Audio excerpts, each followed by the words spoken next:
Tingnan niyo yung Facebook ni Bongo. Nagpakain ng lugaw, tapos yung itlog yun natin sa tatlo. Tatlo, apat. So parang si Sarah din, no? Parang si Sarah din. Si Sarah, mga babayan, dahil nga po sa nasita siya ng COA, no? Ang ginawa niya, yung mga palugaw niya, may pirmahan na. O nga, di ba, galante sa EGK, pero dun sa lugaw, kuripot, no? So, kaya ko nabanggit yung palugaw ni Bongo kasi ito yung pag-uusapan ngayon natin, yung palugaw ni Sarah. Puta, may anomalya. Dun ako natawa eh. Puta, ito na nga lang yung gagawin ni Sarah, na-flag pa ng COA. Actually, di ba, ang dami na po nating alam na katarantaduan ni Sarah. Di ba? Alam na po natin yung confidential fund, alam na po natin yung confidential fund sa DepEd, yung 12 billion po na nawawala sa DepEd po nung siya po yung secretary, yung CCTV camera na nakakahalaga ng 200,000, diba? Tama ba 'yon? Oh. 'Di ba? Ang dami na po nating alam po dito po sa katarantaduan ni Sarah. Na kung kahit saan man siya magpunta, talaga may nakawan.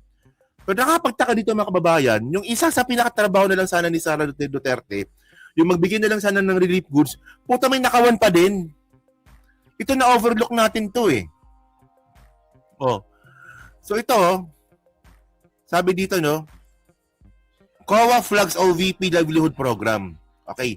So meron kasing livelihood program si Sara. Oh, ito na nga lang gagawin niya, puta palpak pa. Ito yung magnegosyo ta. Oo. Yan, the Commission on Audit has flagged the Office of the Vice President magnegosyo ta livelihood program. Tingnan mo naman mga kababayan, putang ina to.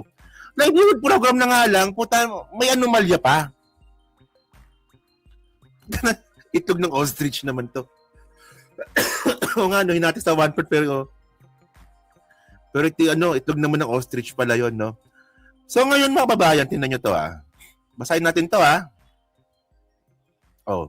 State auditor cited the program's questionable selection of beneficiaries, lack of proper evaluation of business proposals, and delayed liquidation of granted financial aid. Lahat na lang po mali. Oh, tingnan nyo mali yung pagpili ng beneficiaries, mali yung evaluation ng negosyo, delayed pa yung liquidation ng pera. Puta, saan na lang magpunta si Sara, palaging may mali. Oh, tingnan niyo isipin nyo lang mga kababayan. Si Sara, may anomalya sa DepEd. O, di ba? Ay na nga lang gagawin niya. May anomalya pa. Paano pa kaya kapag buong Pilipinas may pinahawak mo dyan? Di ba nakakatakot yun? O, seminar ng youth program, mali. O, sa DepEd po yan, O, pag disbursement nga pa ng confidential fund, mali. O, go student, mali. O, yung pagkaltas nga po ng pensyon sa mga teachers, mali. O, paggastos ng confidential fund, mali. Saan ka nakakita confidential fund? Pinantanim ng puno. O, di ba? Lahat na lang ng galaw ni Sara Duterte, lahat na lang po mali. Wala nang ginawang tama. Tapos ito mga kababayan, ito na nga lang yung pinakamadali, puta mali pa rin. Tignan niyo yan O, magnegosyo ta.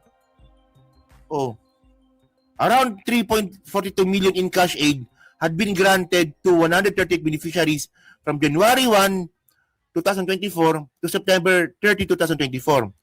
O, ayan So, ang problema, the COA said in its 2024 annual audit report, citing disbursement voucher submitted. Oh. So, ito of the amount of 128 people received 1.91 million and 10 non-government organizations and civic society groups obtained 1.5 million. Kita mo. So, 128 million received 1 million. Tingnan niyo mga kababayan, Akala niyo to? Hindi big deal to. Big deal po ito. O, dito po sa ginawang proyekto nga po ni Sara Duterte na magnegosyo ta. Sa 128 na taong beneficiaries nito, tumanggap po sila ng almost 2 milyon. Actually, malaking pera po yan. Di ba? 2 milyon. 1.9 million eh.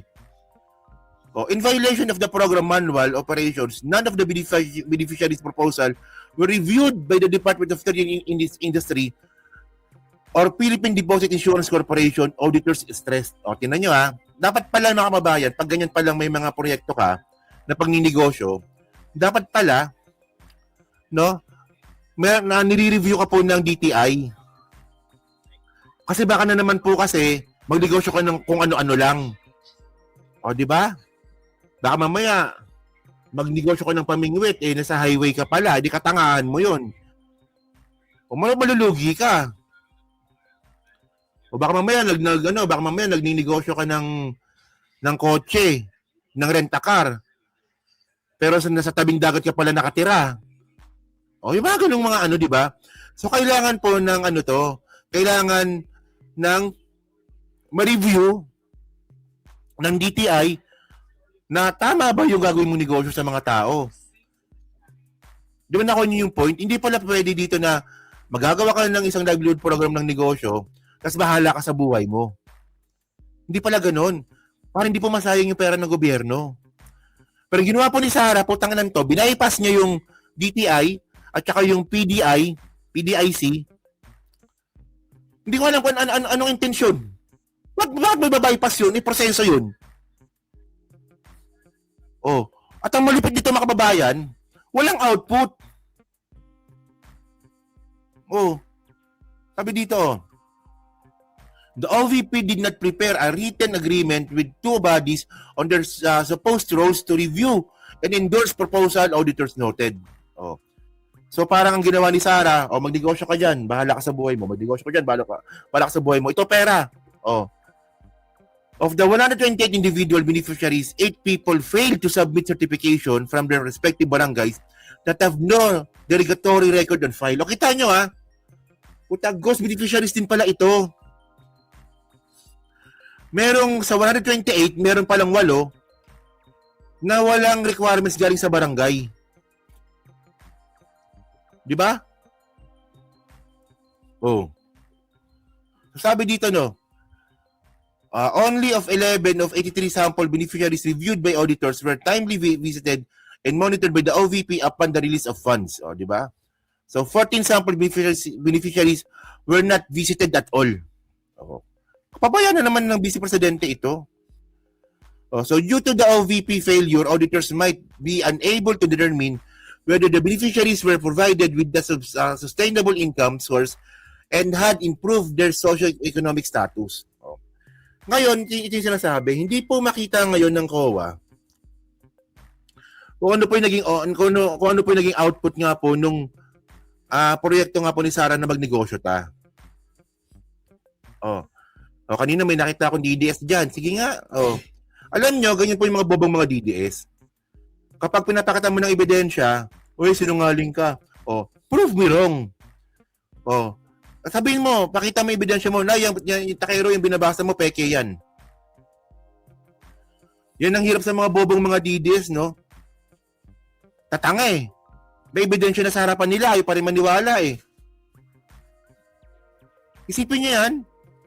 Pati ba naman livelihood program, putang na kinubra? Di ba?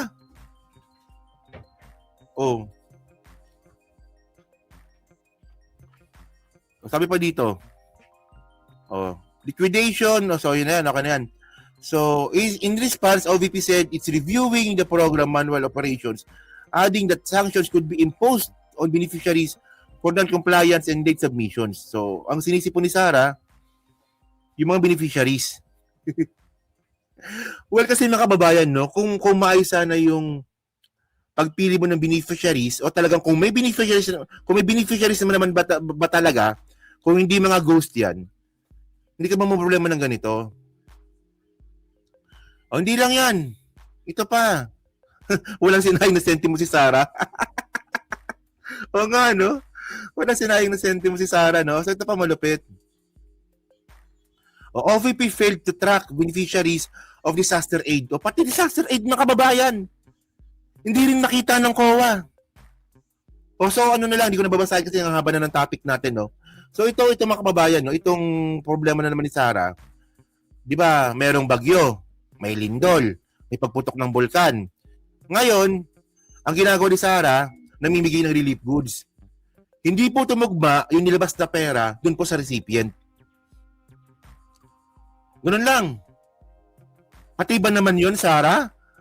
Pati ba naman relief goods? Pati ba naman budget sa relief goods? Kinubra mo?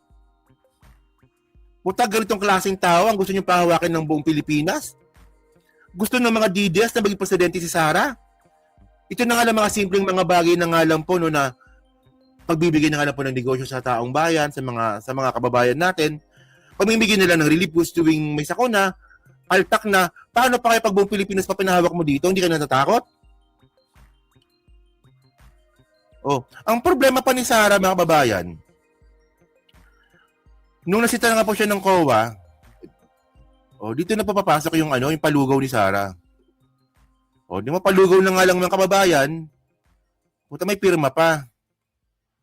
Oh, alam niyo kung ba't may pirma? Oh, kasi nga po nasisita na siya sa audit. Tanga, di ba? Oh. Kaya naman pala mga kababayan, no? Kaya naman pala, akala ko kasi, bakit may pirma-pirma pa, palugaw na nga lang may pirma-pirma pa. Yun naman pala, kaya pala may papirma si Sara, kasi nga po, simpleng bagay na lang po pala na pamimigay na lang po ng relief goods, hindi niya pa makita kung saan ginastos. Dalawa lang yan eh. Kung hindi engot-engot ka, ninakaw mo eh. Ano yun, nawala na parang magic? O so ibig sabihin nun, kung hindi mo alam to, may magnanakaw dyan sa staff mo. Di ba? Ganun lang yun eh. Di ba? Dalawa lang yan. Pabaya ka talaga o magnanakaw ka.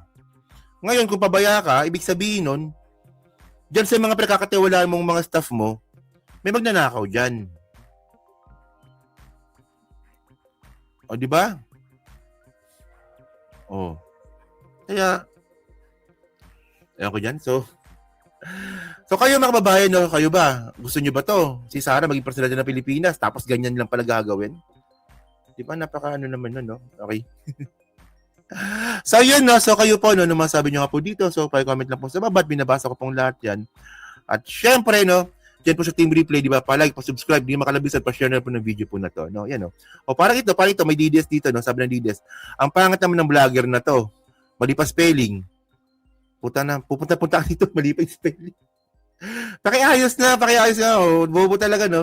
Oh, ang pangit pa ng Bolger. Tanga-tanga mo. DDS talaga to, no? Alam niyo pag DDS po talaga, no? Pag pumasok talaga, sablay, no? Sinungaling pa. Paano magiging sinungaling kung nagbabasa po ako ng balita? Paano magiging sinungaling kung mayroon po akong reference? Alam mo yung sinungaling? Yung sinungaling dito, yung pagbibintang ng ninyong adik yung presidente, no, nawala naman kayo ebidensya. Ano yung ebidensya ninyo? Yung yung pulburon video? Sige nga, di ba? Ano yung wala, hanggang ganyan na lang talaga yung mga yan eh. Pangit, bobo, di ba? Sinungaling. No, hanggang ganyan na lang po yung mga yan. Adik. O tawagin mo na lang din akong adik. Para panindigan mo ni pagiging DDS mo. Panindigan mo yung pagiging 8080. 8080, walang yan na yan, di ba? Oh, di ba? Oh, di ba? At least kami mga kababayan, no, kapag kami na content kami dito, may ebidensya kami. Di ba? Kayo nga, di ba? Ano bang anong ebidensya talaga ni? Anong ebidensya yung adik yung presidente, di ba? Anong ebidensya ninyo? Wala no? Wala, no? Di ba? Wag ng intro. Bulogir daw eh. Tanga talaga, no? Basta DDS talaga tanga no? Di ba? Okay. Sakit, no? Alam mo masakit yung ganun talaga, no? Yung may nakikita kang katotohanan tapos hindi mo matanggap. No, yung may nakikita kang katotohanan tapos may ebidensya, Tapos ang denial ka pa rin, na hindi totoo yan. Puta, pero may ebidensya na, no? Hindi totoo yan, hindi totoo yan. Tapos may ebidensya, may reference yung sinasabi ng vlogger. Wala ka nang ibang magawa, kundi hindi totoo yan. Tapos di mo alam kung paano mo sasagutin. Tapos yung sagot mo na lang, sinungaling ka. Kasi pag ako mga kababayan, no? Pag ako tinawag kong sinungaling yung isang tao, papakita ko bakit ka sinungaling. May ebidensya ako. Papaliwanag ko bakit ka sinungaling. Di ba? Ang hirap ng ganon, no? Ang hirap ng ganon.